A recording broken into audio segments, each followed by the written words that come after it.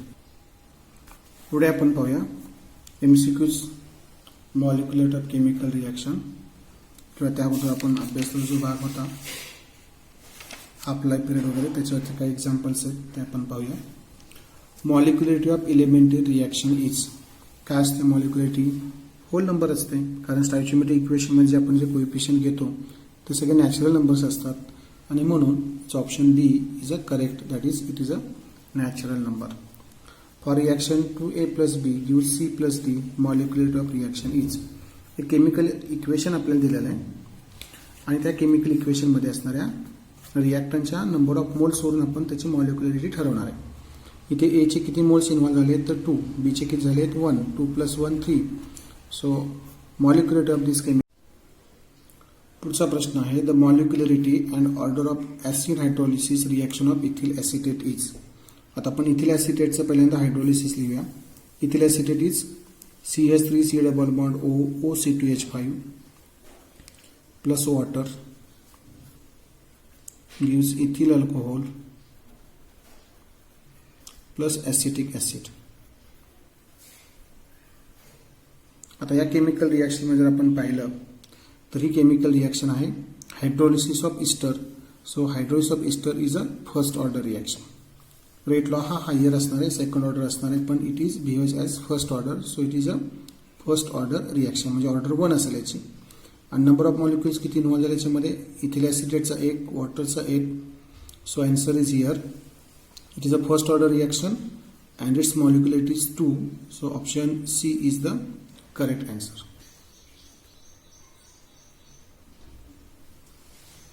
The minimum energy a molecule should possess in order to enter into the fruitful collisions is known as dash dash energy. तर minimum energy जी आपण मॉलिक्युल्सला supply करतो रिॲक्टंटच्या आणि ज्यामुळे त्यांचे collisions जे effective होतात त्या एनर्जीला आपण म्हणतो threshold energy. That energy is called as the threshold energy. पुढचं आहे the activation energy is given by formula. आताच आपण पाहिलं ते equation log 2^10 K2 upon K1 is equal to EA divided by 2.303 R 1 upon T1 minus 1 upon T2. आता इथे जे 1 upon T1 minus 1 upon T2 याला जर आपण सिम्प्लिफाय केलं तर आपल्याला मिळेल T2 minus T1 divide by T1 into T2 आणि ही टर्म जर आपण ह्या इक्वेशनमध्ये पाहिली तर ती आपल्याला पहिल्यांदा मिळते. So option A is the correct. In the reaction, hydrogen plus bromine gas gives 2HBr gas. The rate law is K into H2 raised to 1 Br raised to 1 by 2. Hence, the molecularity and order of reaction is. Molecularity जर आपण पाहिलं तर 1 molecule of hydrogen, 1 molecule of bromine, they combine. So molecularity is a 2. Molecularity काय असेल याची 2 असणार आहे आणि order x is equal to 1 आहे, y is equal to half आहे, तर याची बेरीज केली तर 1 and half मिळेल आपल्याला. So option D is a correct answer.